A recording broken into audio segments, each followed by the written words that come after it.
Bueno, les habla nuevamente el profe Maxi y hoy estaremos haciendo una pequeña charla sobre el tejido adiposo y estrategias que podemos utilizar para el consumo de este tejido.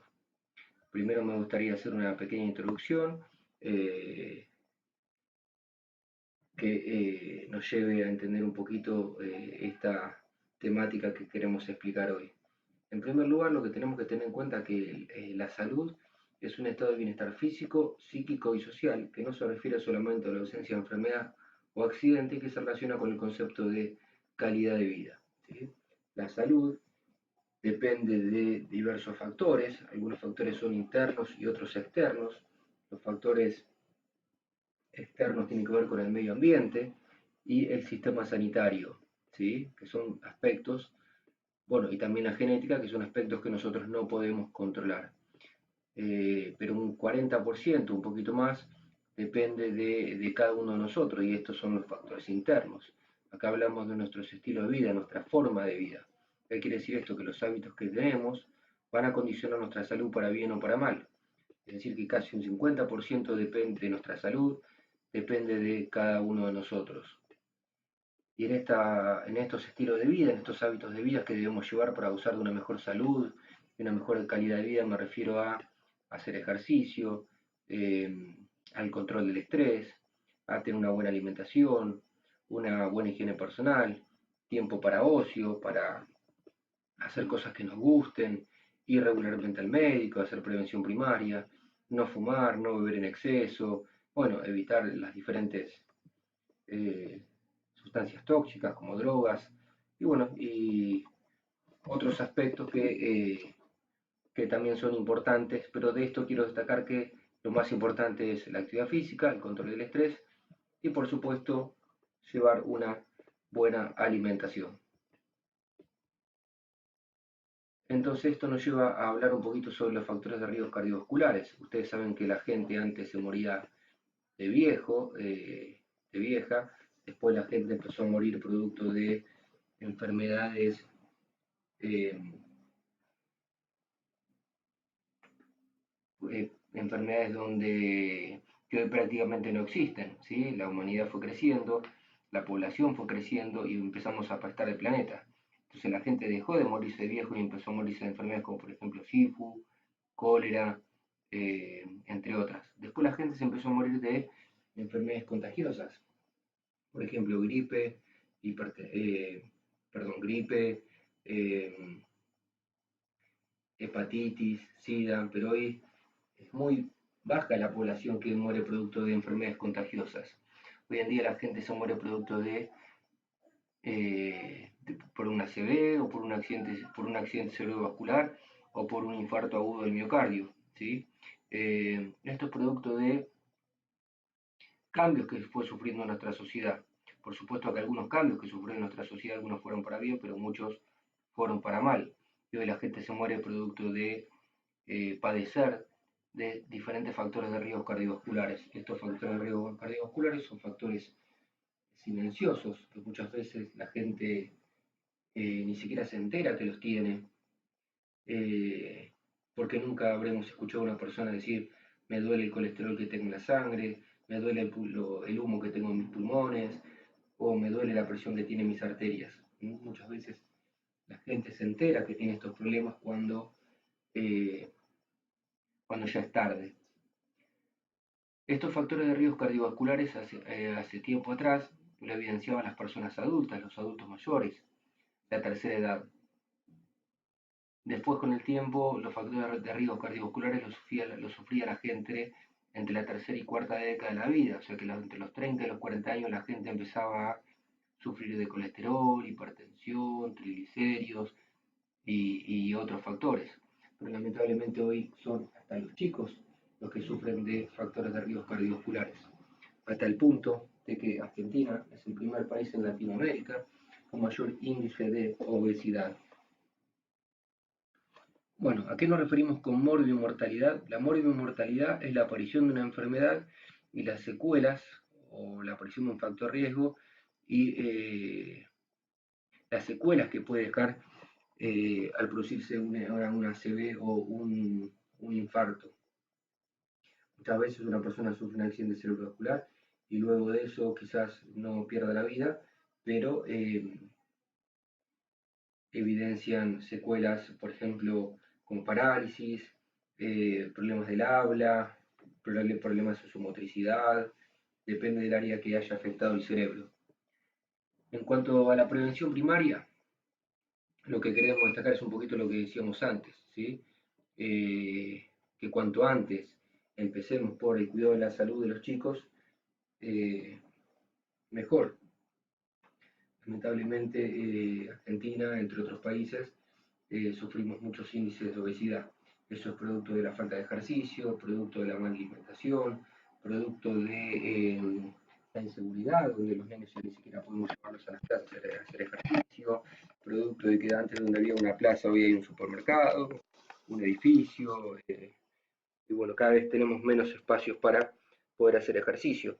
Mamá también ya no tiene tanto tiempo para estar en casa y cuidar de los chicos, llevarlo al parque, también tiene que salir a trabajar. Con muchos cambios fueron afectando nuestra calidad de vida.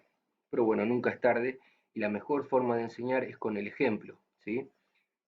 Ya que la mayor cantidad de receptores que tiene el ser humano está en la vista y la mejor forma de enseñar a nuestros chicos es con el ejemplo. Si nosotros le decimos a nuestros hijos que no tienen que tomar Coca-Cola o que tienen que tomar agua, pero nosotros no consumimos agua, el mensaje es contradictorio. Si le decimos que no tiene que fumar, pero nos va fumando, el mensaje sigue siendo contradictorio. ¿Qué son los factores de riesgo cardiovasculares? Eh, Son los que potencian la probabilidad de sufrir un accidente cerebrovascular o un infarto. Y ahí en la diapositiva pueden encontrar algunas estadísticas.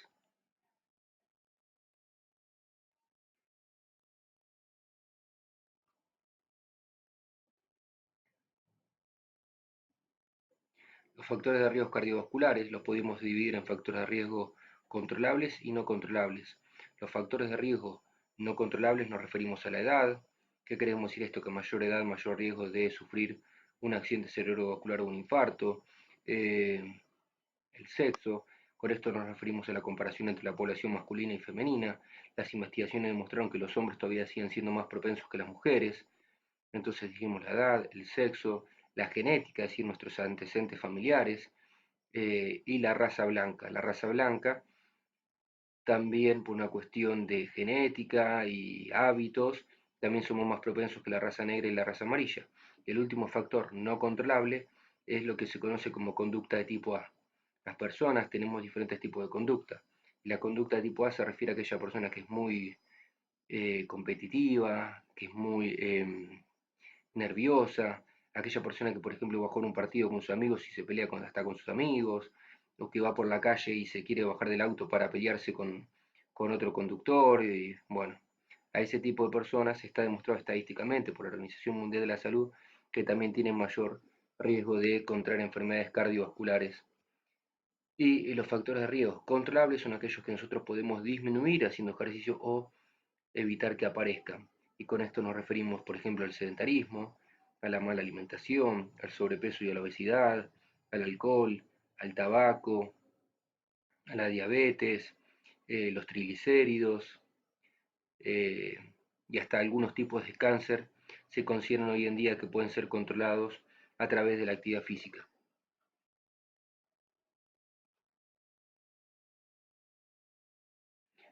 Cuando el hombre apareció por primera vez no éramos sedentarios como ahora. Hay estudios o bibliografía que nos dice que el hombre se calculaba que recorría entre sí, 10 a 20 kilómetros todos los días en busca de comida para su familia y que las mujeres recorrían entre 5 a 10 kilómetros todos los días. Pero eso con el tiempo fue cambiando. Hoy en día estamos todo el tiempo quietos. El hombre tenía, desde que apareció, el hombre tenía necesidad de moverse, ¿sí? Tenía que, como dijimos recién, buscar comida para su familia, trepar a los árboles para escaparse de animales salvajes, perseguir a los animales para poder alimentarse, preparar herramientas para cazar. Cuando se alimentaban en ese área que se encontraban y se acababa la comida, emprendían largas caminatas hasta encontrar un nuevo hábitat donde poder sobrevivir.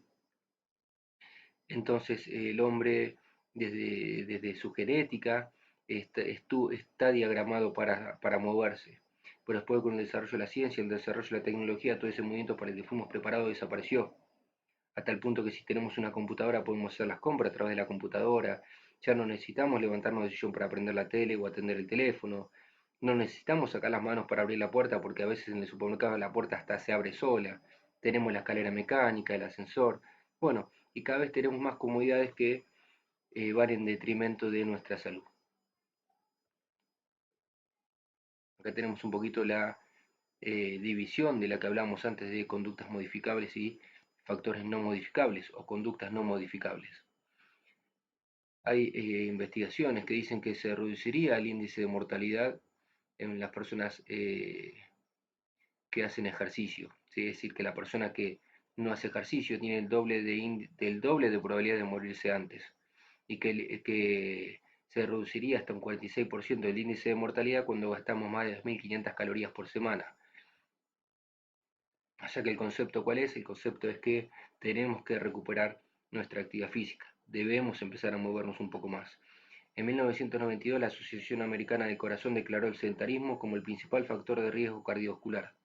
Es decir, que el sedentarismo hoy en día no solamente es la principal causa de muerte en Argentina, sino prácticamente en todo el mundo. Argentina es el tercer país en el mundo con mayor sedentarismo, o lo que nosotros, mejor dicho, hoy en día llamamos hipoquinéticos, ¿sí? Hipo es poco, kinesis movimiento, poco movimiento, ¿sí? Sedentarismo más bien otra cosa. Eh, O sea que tenemos que empezar a movernos un poquito más. Hoy es preferible que el profe tenga sobrepeso, que el profe Maxi además sea hipertenso, tenga colesterol, sea diabético, pero a pesar de todo eso, que ser una persona físicamente activa, ¿sí? Todo eso hace que tenga un menor riesgo cardíaco en relación a una persona que es flaca, que no es hipertensa, no es diabética, pero esa persona no hace ejercicio. La persona que no hace ejercicio tiene mayor riesgo de mortalidad en relación a una persona que es físicamente activa, no importa si sea gorda o flaca. Y no solamente menor riesgo de mortalidad, sino además menor riesgo de contraer un montón de enfermedades. Hay estudios comparativos que muestran que el simple hecho de tener una vida o hasta una actividad laboral físicamente activa, con eso contribuye también a disminuir ciertos factores de riesgos cardiovasculares. Pero por supuesto que con esto no alcanza. Todos debemos hacer ejercicio, no importa nuestra actividad laboral, porque para que el ejercicio surja efecto y alcance todos los beneficios que buscamos cuando hacemos ejercicio, la actividad física tiene que tener una cierta intensidad. Acá vemos otra diapositiva de cómo están aumentadas diferentes patologías en aquellas personas que son sedentarias. Este cuadro nos muestra la cantidad de calorías que gastamos por semana y en el eje longitudinal, en el eje de abajo encontramos las edades de 0 en adelante. Y este gráfico lo que nos muestra es que a medida que las personas vamos creciendo, en el colegio hacemos ejercicio, pero luego cuando salimos de la escuela secundaria, que ya hacemos menos actividad física, empezamos a trabajar y nos volvemos aún más sedentarios. Y la edad, como nombramos antes, es un factor de riesgo cardíaco. O sea que a mayor edad la gente debería tomar conciencia de que debe hacer aún más ejercicio. Hay estudios que se realizaron en Harvard que demostraron que aquellas personas que gastaban menos de 2.000 calorías tenían mayor riesgo cardiovascular. Es decir, que el ejercicio es una especie de fármaco para nuestro organismo y que nos previene de un montón de enfermedades. Bien, a continuación vamos a enumerar y explicar un poquito cada uno de estos factores de riesgo cardiovasculares. El sedentarismo, es decir, la falta de ejercicio, aumenta el riesgo de enfermedades, ¿sí? Como el cáncer, eh, el colesterol, hipertensión, diabetes y un montón más. Potencia enfermedades crónicas, ¿sí? Perjudica nuestra salud física, psíquica y social. Disminuye nuestra perspectiva de vida y afecta, por supuesto, nuestra calidad de vida.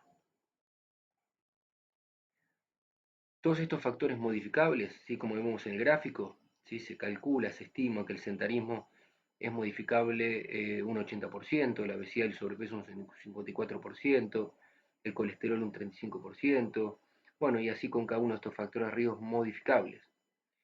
¿Qué nos muestra este gráfico? Que los factores de riesgo son modificables, pero que para eso el único remedio que tenemos es empezar a movernos.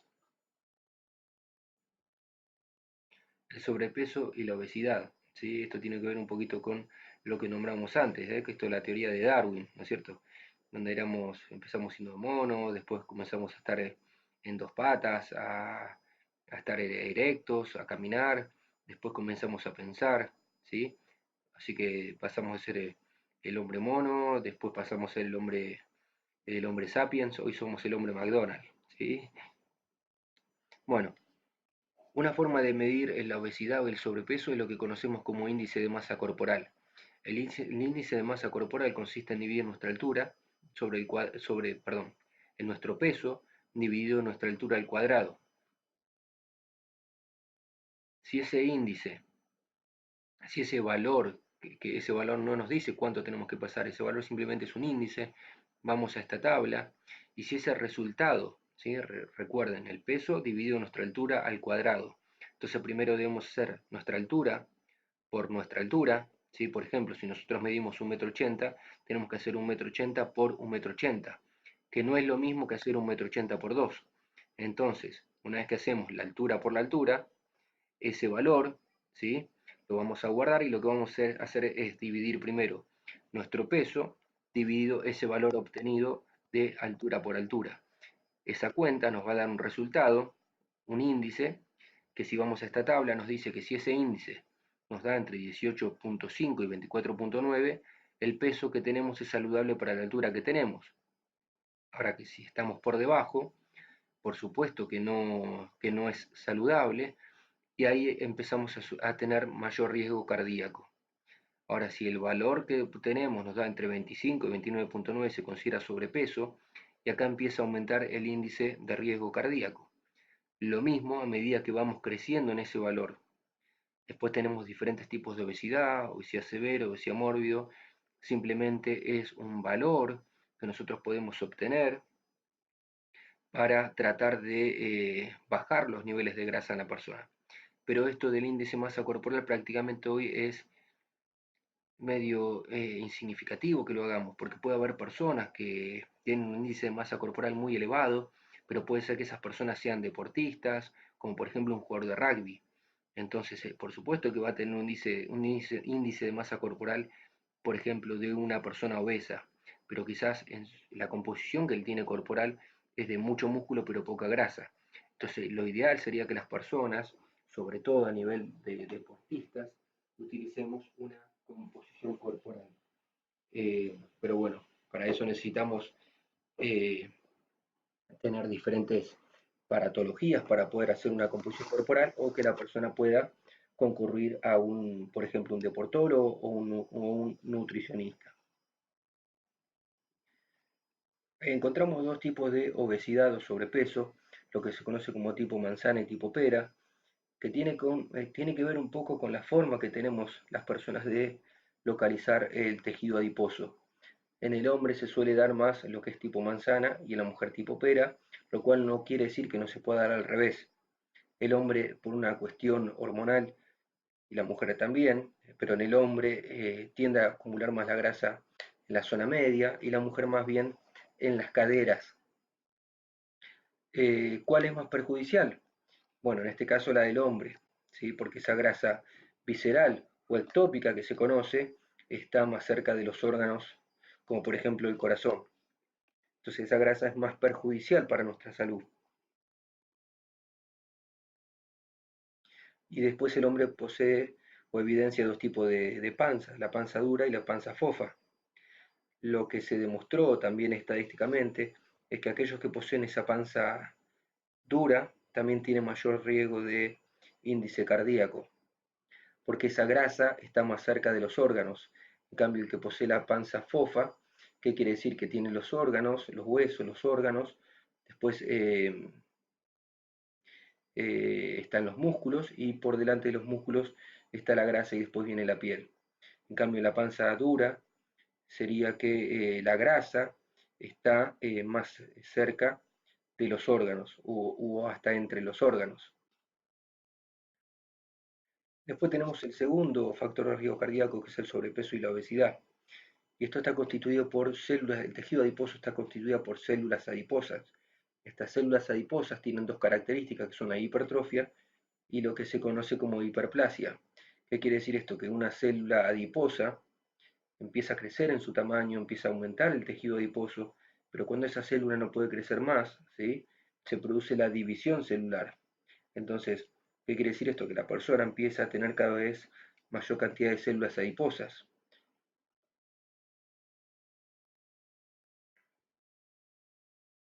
Hay distintos factores que nos llevan al sobrepeso y la obesidad, por lo cual esto no es producto de lo que uno viene haciendo mal en los últimos años de su vida, sino que esto es un problema que lo traemos desde el nacimiento, ¿sí? Porque desde muy chiquito esas células adiposas se van constituyendo en este tejido. Por supuesto que uno puede después disminuir de peso, pero esas células adiposas que fuimos generando con el tiempo ya no las vamos a perder, excepto que recurramos a diferentes tratamientos, por ejemplo, como cirugías.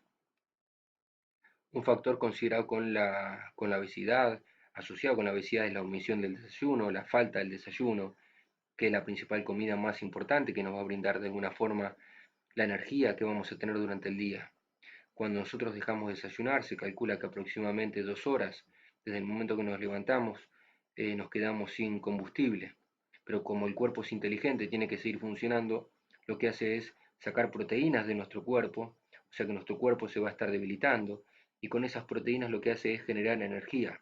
Entonces cualquier otra cosa que nosotros consumamos posterior a esas 2 horas aproximadamente de habernos despertado y que no desayunamos, cualquier cosa que después consumamos, lo vamos a transformar en grasa y lo vamos a guardar en los diferentes tejidos. Entonces, la comida más importante de las 6 comidas que debemos tener a lo largo del día es el desayuno. En Argentina hay una estadística que dice que las personas miran 2 horas de televisión por día, o sea, estamos 2 horas además sentados frente a la televisión. Ausencia de estilos saludables, no comemos pescado, no consumimos fibras, no comemos frutas, tan solo el 1% de nuestra población consume la cantidad de frutas requeridas, no comemos fibras, no tomamos agua. Bueno, sabemos lo que hay que hacer, pero no lo hacemos. Haber tenido de chicos una malnutrición materna, ausencia de lactancia materna, elección incorrecta de los alimentos, como decíamos antes, un bajo aporte de fibras, introducción temprana de los alimentos, y por supuesto que tenemos otros factores, ¿sí? Asociados con la obesidad hoy en día. El gran consumo de comida chatarra, el exceso de consumo de bebidas azucaradas.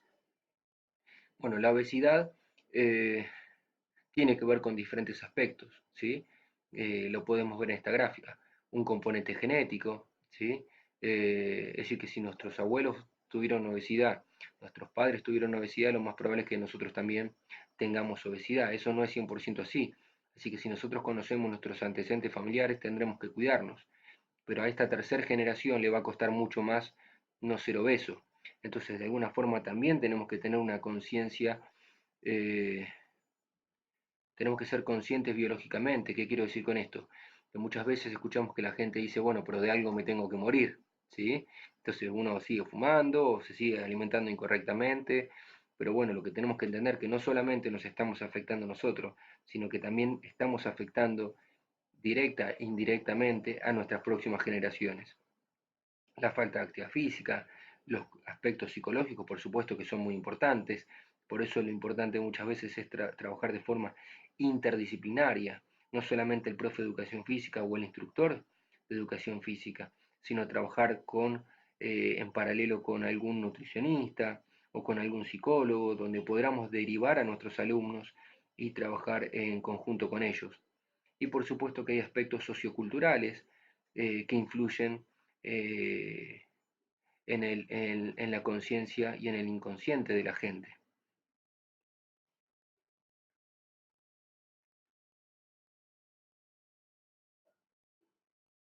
Bueno, por supuesto que la predisposición genética es muy importante, pero me gustaría avanzar un poquito más rápido en esto del tema que queremos abordar hoy y no los quiero aburrir. La lipólisis, ¿qué es la lipólisis? La lipólisis se refiere al consumo de grasa. Y en esto más adelante vamos a hacer u- un poquito más de énfasis, ¿sí? Anteriormente creíamos que la única forma o la mejor forma de consumir el tejido adiposo era haciendo trabajo aeróbico, ¿m? Y sobre todo el trabajo aeróbico continuo de larga intensidad. Hoy en día está demostrado que la mejor, que no debe ser, mejor dicho, la única herramienta, sino que hay otras herramientas que deberíamos utilizar que quizás sean hasta mucho más efectivas para el consumo del tejido adiposo. Y uno de estos conceptos es no solamente hacer trabajo aeróbico de manera continua, sino que trabajar más bien de forma aeróbica, pero a nivel intermitente, con trabajos de alta intensidad. Es decir, trabajar poco tiempo, alta intensidad y pausa entre medio, y así durante varios circuitos o durante varias repeticiones, porque eso va a acelerar el consumo calórico. Después lo vamos a explicar un poquito mejor más adelante. Y la segunda forma, el segundo aspecto que debemos considerar es trabajar la fuerza.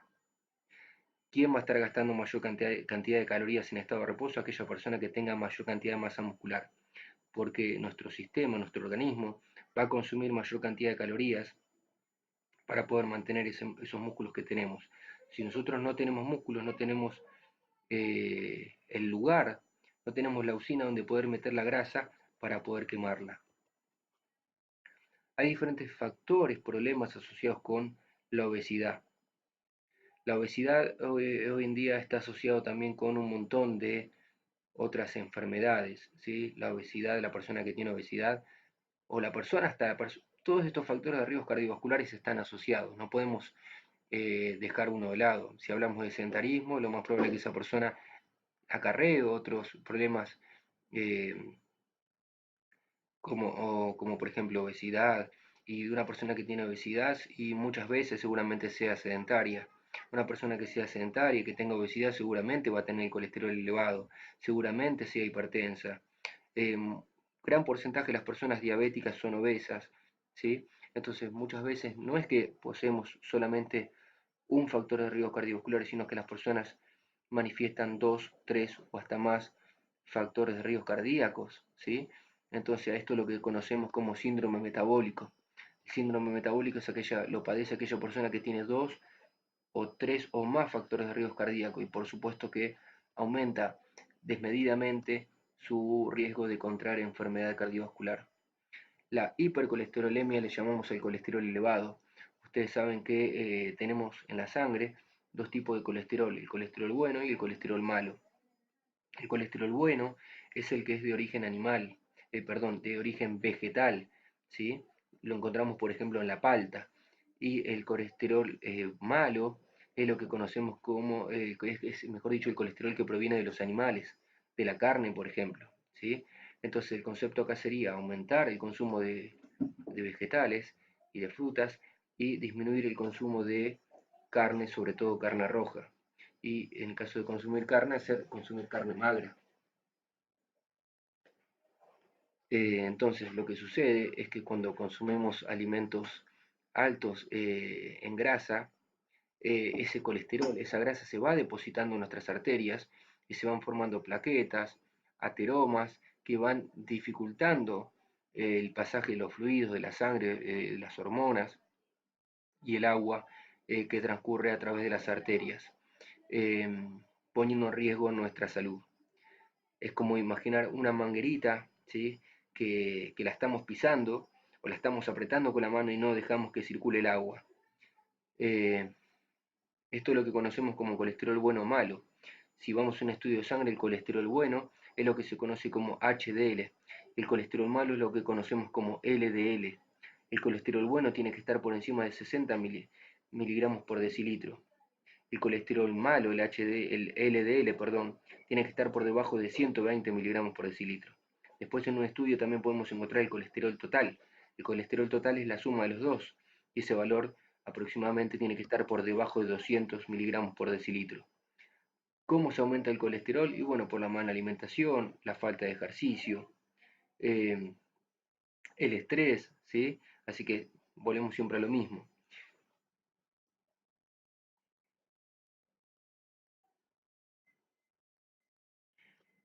Ejercicio y endotelio. El endotelio es una de las paredes que poseen las arterias.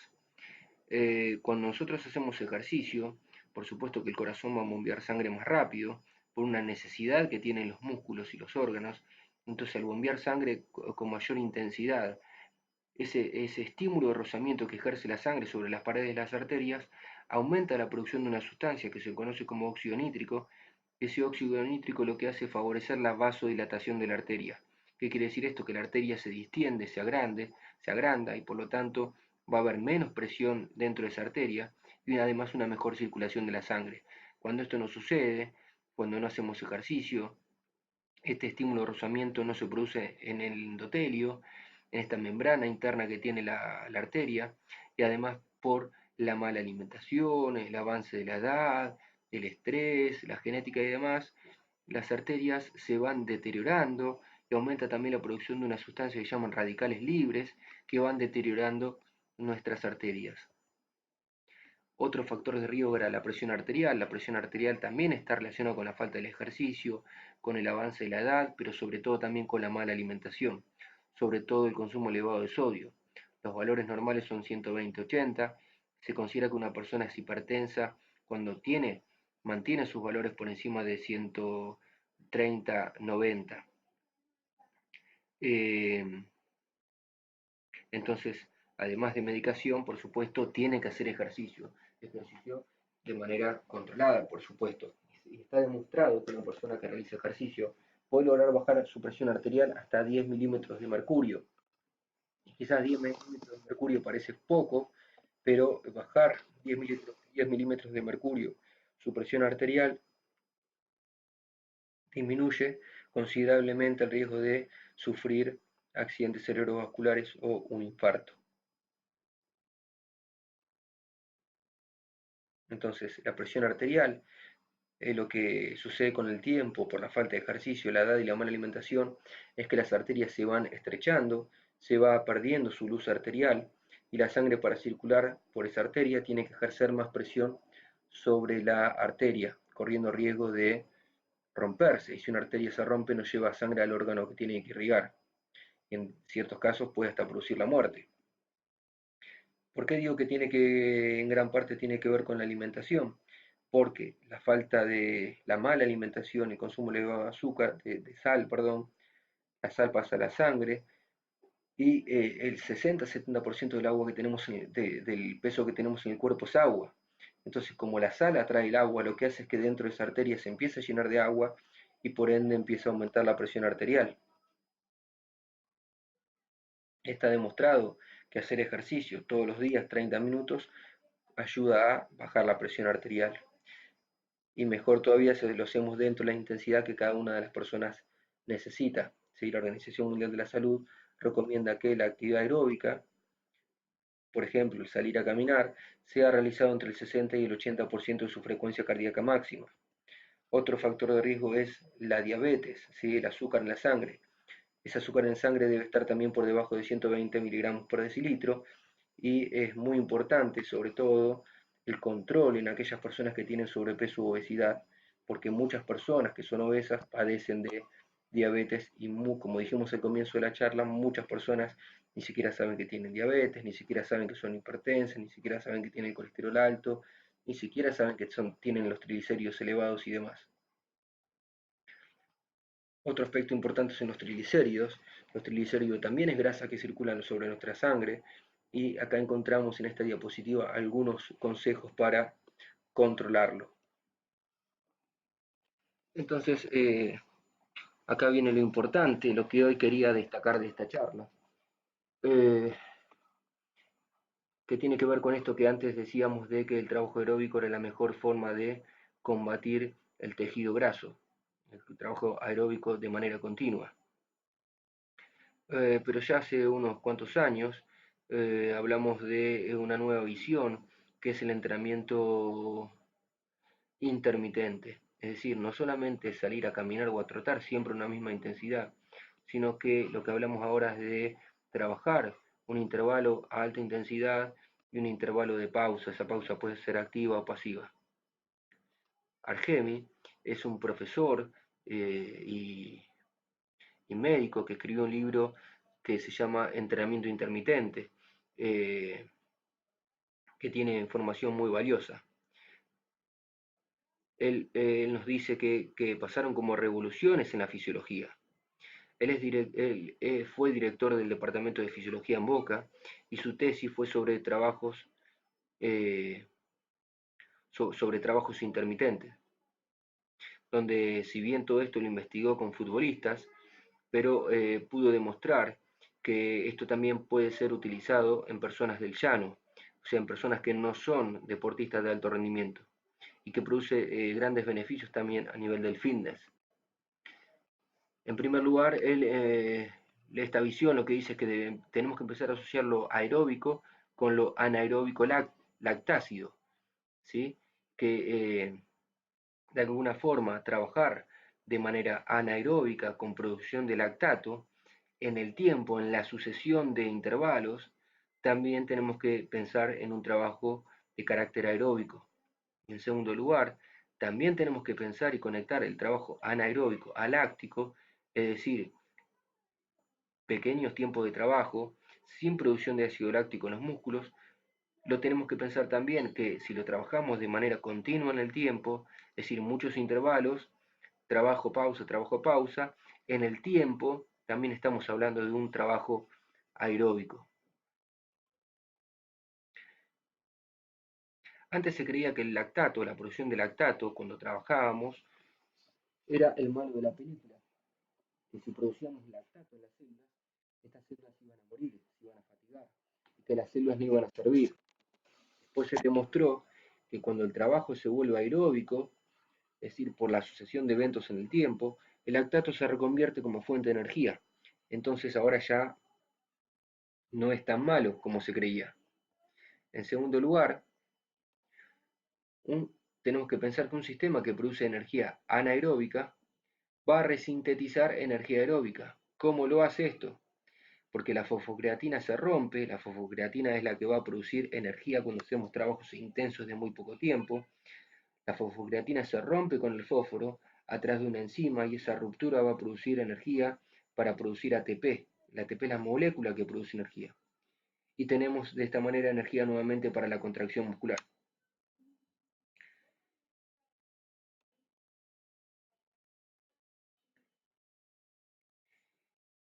Va de nuevo. A ver si se puede entender un poquito más así. Cuando hacemos, por ejemplo, trabajos de 15 segundos con mucha intensidad, como puede ser pedalear durante 15 segundos en una bicicleta, trotar durante 15 segundos en una cinta, luchar 15 segundos con una bolsa, saltar una soga durante 15 segundos, imagínense ustedes el estímulo que quieran, por ejemplo, en 15 segundos o en 10 segundos, y luego descansamos, ¿sí? En esos primeros 15 segundos, lo que estamos haciendo es romper fosfocreatina, lo que se va a encargar de producir energía. Pero en la pausa, como la intensidad cae, la mitocondria, que es donde se produce la energía en la célula, empieza a llenarse de oxígeno. Entonces la creatina va a la mitocondria, se convierte en fosfocreatina y se va a volver a romper porque vienen otros 15 segundos. Y así durante 15 segundos vamos a romper fosfocreatina, en los 15 segundos de pausa se va a reconvertir la fosfocreatina y así sucesivamente. ¿De dónde sale la energía para reconvertir el fósforo en la mitocondria y formar así eh, la fosfocreatina? En una primera instancia esa energía va a provenir de la glucosa. En los primeros 6 minutos la glucosa se rompe y permite que haya una reconversión por una reactivación del ciclo de Krebs. Pero ¿qué pasa luego de los 6 minutos? Lo que pasa es que producto de la alta intensidad del ejercicio y el consumo de fosfocreatina hace que los niveles de citrato aumenten en la célula y esto va a producir una inhibición de la glucólisis, ¿sí? Va a producir una inhibición del uso de la glucosa para la formación de la fosfocreatina Y es acá donde las grasas toman el papel protagónico en la unión de la creatina con el fósforo dentro de la mitocondria. Y de ahí empieza a venir la energía de las grasas. Por eso Argemio habla del consumo de grasas antes y después del ejercicio. Y esto es diferente al trabajo continuo, donde uno arranca y no para. Durante el trabajo continuo, el cuerpo, por supuesto, que consume glucosa y grasas, ¿sí? Pero lo que se demostró con estos tipos de trabajos intermitentes es que la persona no solamente va a estar quemando glucosa los primeros 6 minutos y grasa después de esos 6 minutos, sino que va a quedar aumentado su metabolismo hasta 24 o 32 horas después de haber hecho el ejercicio. Acá es donde nos paramos para entender por qué los HIIT, los High Intensity Training, los HIIT cortos, ¿sí? Consumen más energía o grasa en el ejercicio que el trabajo aeróbico tradicional. Los HIIT cortos nos referimos a trabajos, por ejemplo, como dijimos anteriormente, trabajos de 15, de 20 o hasta 30 segundos, o de 10 o 5 segundos, con periodos de pausa también cortos. Como bien veníamos diciendo, tienen que ser trabajos de alta intensidad, lo que se conoce al 90, al 100%, 110% de la frecuencia cardíaca máxima, o al 90, 100, 110% de lo que conocemos como la VAM. La VAM es la velocidad aeróbica máxima. ¿Por qué esto y no el consumo de oxígeno? Y no utilizamos el 90 al 100, 110% del volumen de oxígeno, porque en los deportes de terreno asociar la velocidad que alcanza el máximo consumo de oxígeno es muy difícil, porque esto se evalúa con una máscara de gas. En campo, lo ideal es estipular la VAM, la velocidad aeróbica máxima. ¿Cómo hacemos esto? Es un protocolo simple y es un protocolo que es incremental, donde consiste en ponerlo en una cinta, esa cinta se la regula a 8 km por hora, por supuesto que tiene que haber una previa entrada en calor de 6 minutos, bien suave, se hace elongar a la persona, y luego viene el test, en donde cada 1 minuto se sube entre medio y 1 km por hora la velocidad, y así vamos subiendo de velocidad a lo largo del tiempo, mientras la persona está corriendo la cinta. ¿Cuándo termina el test? Cuando la persona no puede más. La VAM es aproximadamente la velocidad en la que terminó el test. Es la velocidad que a esa persona le va a servir para generar adaptaciones intermitentes. Es decir, que pueda romper fosfocreatina y consumir grasa durante el esfuerzo, pero sobre todo consumir mayor cantidad de grasa post ejercicio. ¿Qué hacemos con esa VAM? Lo ponemos a correr a su velocidad aeróbica máxima y en forma intermitente, no en forma continua.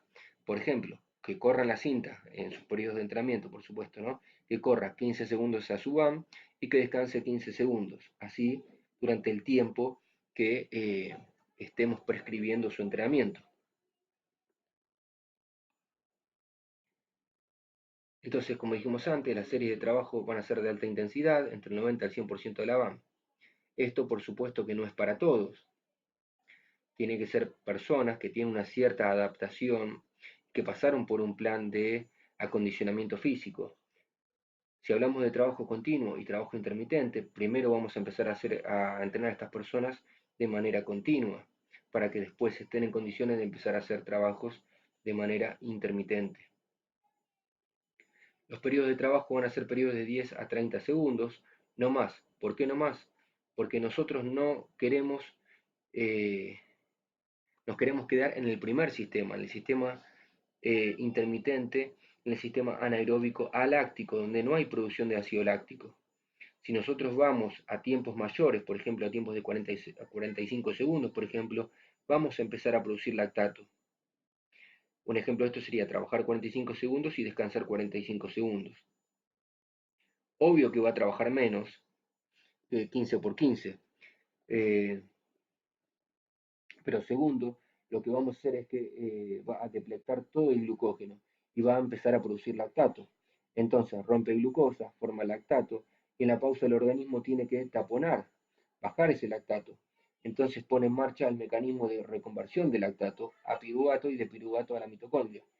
Es un trabajo HIT, nos sirve en la metodología, nos sirve para el consumo de grasas, pero aparentemente eh, son más efectivos los hits cortos, porque en los hits cortos la persona no produce ácido láctico y al no producir ácido láctico tiene menos sensación de cansancio y tiene la posibilidad de poder recuperarse mucho más rápido para el día siguiente poder volver a entrenar. En este tipo de entrenamientos se utilizan sobre todo los ejercicios generales, porque se necesita que la persona pueda elevar la frecuencia cardíaca. Pero como dijimos antes, esto debe ser utilizado no con personas iniciales. Y además, ¿por qué no con personas iniciales?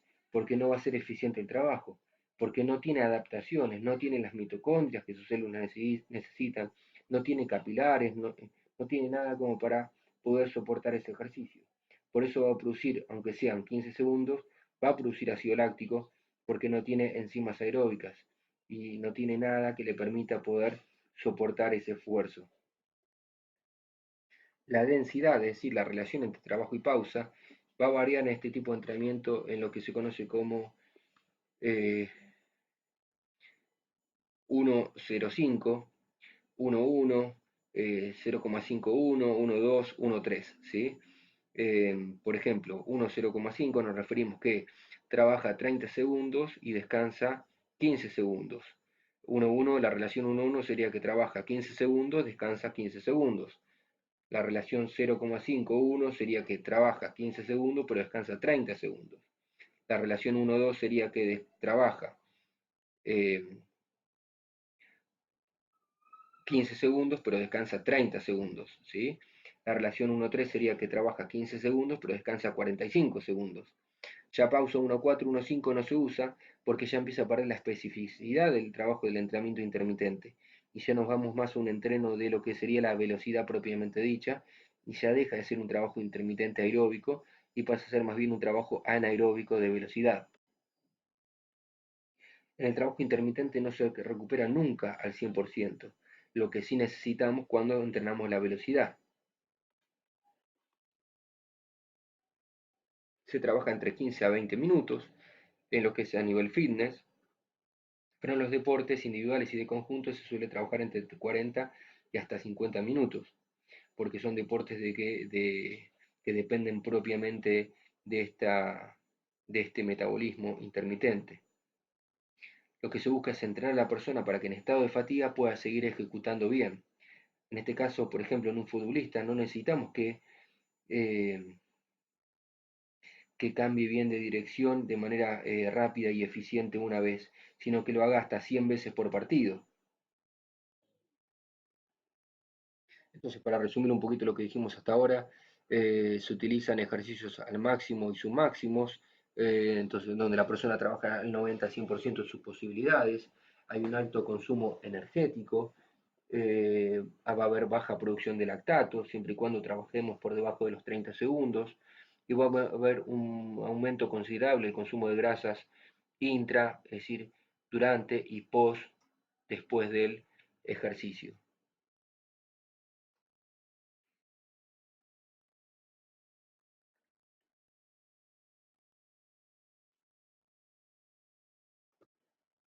Recordemos un poquito esto del 15 por 15 versus 90 por 90, tiene que ver con lo que hablamos antes, ¿sí? Consideramos mucho más efectivos los trabajos de los hits cortos que los hits largos por el hecho de que la persona acumula menos fatiga y puede recuperarse rápidamente, ya que necesita poder seguir con los quehaceres de su vida cotidiana, necesita no sentirse cansada, sino que necesita sentirse más vigorosa. La persona al día siguiente tiene que levantarse de la cama, no sentir dolor y necesita estar vigorosa para poder afrontar el día. Si nosotros nos pasamos en la intensidad del ejercicio, lo más probable es que la gente deje de hacer el ejercicio, porque por algo Argentina es el tercer país con mayor sedentarismo. Eh, la gente siempre tiene una excusa para no hacer ejercicio. El simple ejemplo de esto es que Es aquella persona que viene al gimnasio, que nunca hace ejercicio, el profe le dice que haga 3 series de 10 repeticiones, el profe se va y la persona hace 100 series de 100 repeticiones.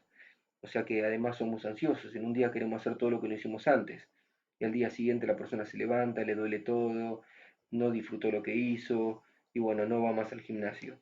Nuestros alumnos, nuestros clientes tienen que entender que los beneficios se van a alcanzar, pero para eso hay que trabajar de manera consciente, que no todo se logra un día para el otro, que los beneficios se pierden rápidamente, pero construir los beneficios lleva tiempo, ¿sí? Y hay que ser constante, hay que respetar los programas que se diseñan de entrenamiento.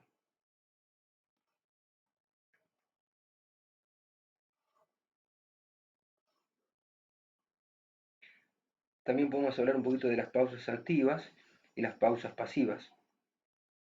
Lo que proponemos en este tipo de entrenamiento, lo que nos propone Argemi, es que las pausas sean pasivas y a tal punto de que la persona hasta descanse quieto. Eh, en parte porque la pausa activa se usa más para los trabajos con producción de ácido láctico, donde para lavar más rápido ese ácido láctico, para removerlo, lo que se hace es que la persona se siga moviendo para favorecer la circulación de la sangre y que se pueda reconvertir ese ácido láctico. Eh, pero lo que proponemos en este tipo de entrenamiento eh, es que la persona trabaje a alta intensidad y pare, trabaja a alta intensidad y pare, porque nuestro cuerpo funciona como un auto, ¿sí? Cuando nosotros aceleramos y desaceleramos, aceleramos y desaceleramos, el auto va a consumir mayor cantidad de calorías que cuando va siempre a la misma intensidad.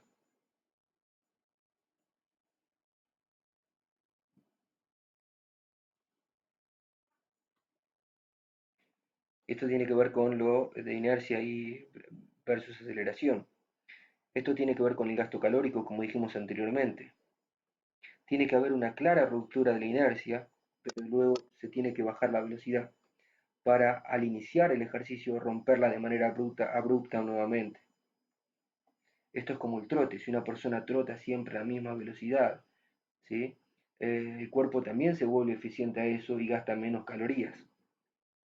Para gastar mayor cantidad de calorías va a tener que hacer cambios de ritmo. Es decir, que el cuerpo de esta forma va a gastar energía para acelerar, pero también va a gastar más energía para desacelerar.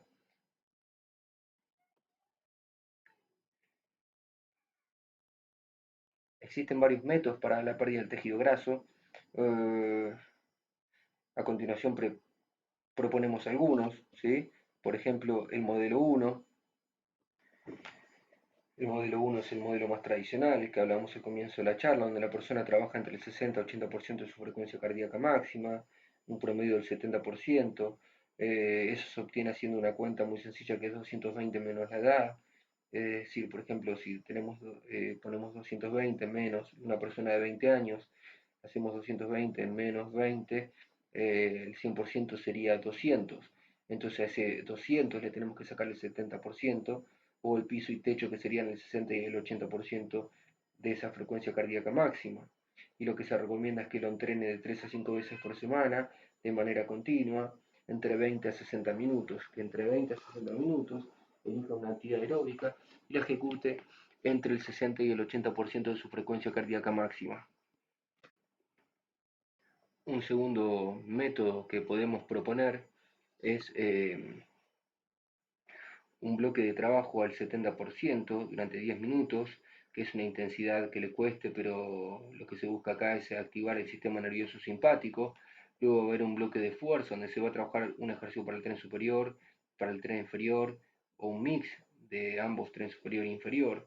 Esto se va a hacer de una forma de circuito, donde se va a hacer 15, 12, 10 y 8 repeticiones de manera piramidal, incrementando la carga. Acá se van a usar intensidades medias altas, en donde se va a ir de una máquina a otra, y eso va a ser la pausa entre un ejercicio y otro, porque tenemos que generar carga y congestión en los músculos, que son claves para generar un medio anabólico, o ser un medio de construcción en el cuerpo. lo cual va a estimular la hormona de crecimiento y por ende esta hormona de crecimiento va a generar proteínas, pero también es lipolítica y va a colaborar en romper la grasa y en ganar masa muscular. Luego pasamos a un bloque de transporte donde se va a trabajar en forma intermitente entre 30 por 30, ya sea en elíptico, en un remo, en una cinta, en una bicicleta, y luego va a haber un bloque final intermitente de 15 por 15 de beta oxidación.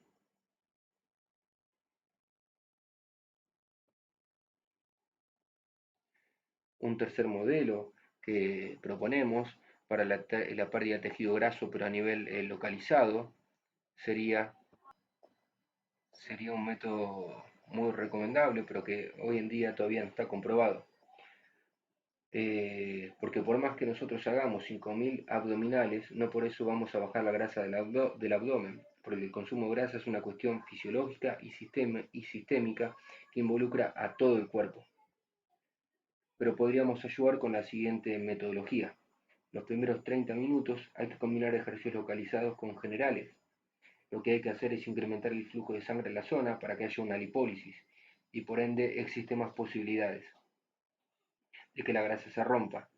Entonces vamos a trabajar con muchas repeticiones pero con baja carga. Lo que buscamos es que la grasa llegue al torrente sanguíneo y así poder transportarla para usarla como energía. Es preferible que el músculo no quede en isometría, es preferible que se llegue a relajar por completo para que llegue flujo de sangre nuevo y no acumule gasto residual. Se suele trabajar con 3 ejercicios en forma de circuito, por ejemplo, 1 minuto de abdominales, por 1 minuto de aductores, por 1 minuto de un ejercicio más a nivel cardíaco como metabólico, como puede ser saltos a la soga. Y se hacen 3 vueltas. Durante, perdón, se hacen 3 vueltas. Luego hay un trabajo de 30 minutos cardíaco o un trabajo, por ejemplo, de HIIT durante 30 minutos para aumentar también el consumo de grasas.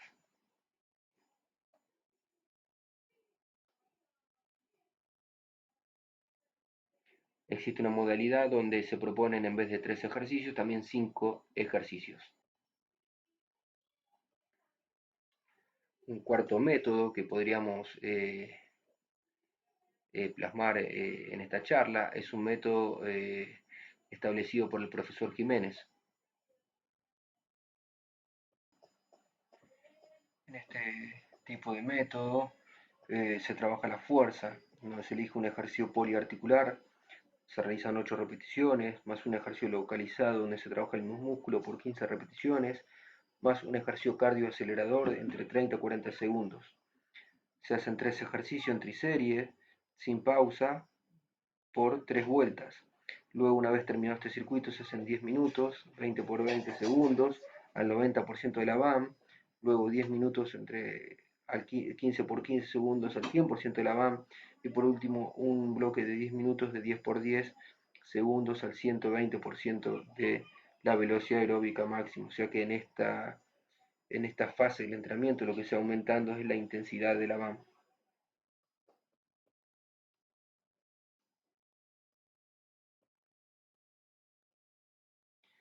Podemos presentar también un quinto método para más avanzados, donde se realizan 5 ejercicios, se realizan 2 series de cada ejercicio.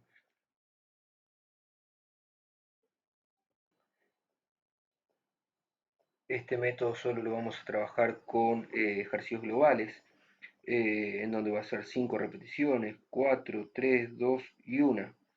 Estos son solo las repeticiones.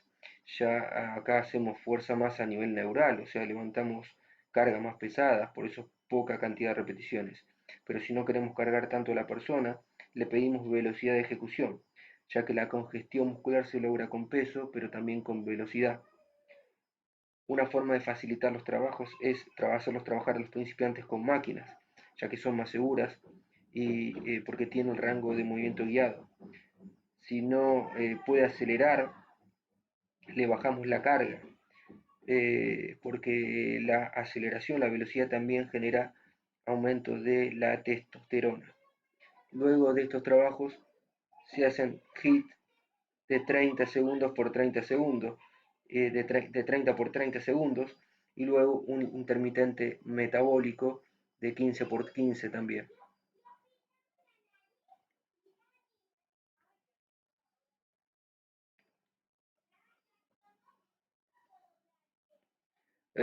Hay un método para el consumo calórico que es del doctor Saavedra, que es un doctor muy reconocido en el área del entrenamiento y que estableció un método que lo que se busca es trabajar 1 minuto a alta intensidad, 2 minutos de recuperación y esto hacerlo durante 3 series seguidas. La fatiga en este caso va a ser local, pero no a nivel cardiovascular. Por eso cuando hablamos de 1 minuto a alta intensidad estamos hablando de un ejercicio a nivel localizado, como puede ser, por ejemplo, la extensión de cuádriceps en camillas. Entonces se trabaja 1 minuto en la cuadricera por 2 minutos de recuperación y así lo hacemos trabajar durante 3 series. Lo que buscamos con este método es que la persona no tenga una fatiga a nivel cardíaca, pero sí que genere aumento de la masa muscular para mejorar el consumo de grasa, producto de incremento de la musculatura. Lo importante en el entrenamiento con hipertensos, sin entrenamiento de fuerza, pero con el objetivo de disminuir el consumo, de aumentar el consumo de grasa, es hacerlos trabajar en banco inclinados con los pies elevados, ¿sí? Para no acelerar la frecuencia cardíaca. La carga tiene que estar por debajo del 40% para no generar demasiada tensión. Damos por prohibido, erradicamos el trabajo de una repetición máxima como un test para obtener los porcentajes a trabajar en el entrenamiento de fuerza. Recomendamos cargas no de hipertrofia ni de fuerza máxima, sino cargas más de resistencia muscular, o sea, cargas ligeras. Importante la exhalación para prevenir el efecto de Valsalva, evitar las isometrías porque la tensión muscular genera una compresión arterial y eso eleva la presión, y evitar también, por ejemplo, la camilla de femorales. Tenemos que evitar todo lo que sea estar acostado y sobre todo evitar todo lo que es cabeza abajo. Bueno, espero que haya sido bastante clara la charla. Por supuesto que todo esto siempre va a ir acompañado de explicaciones en clase y de ejercitaciones.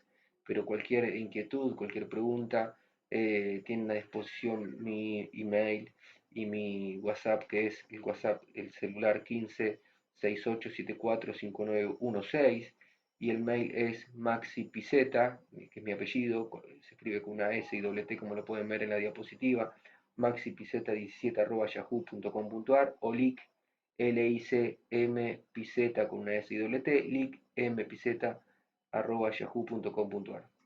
Muchas gracias.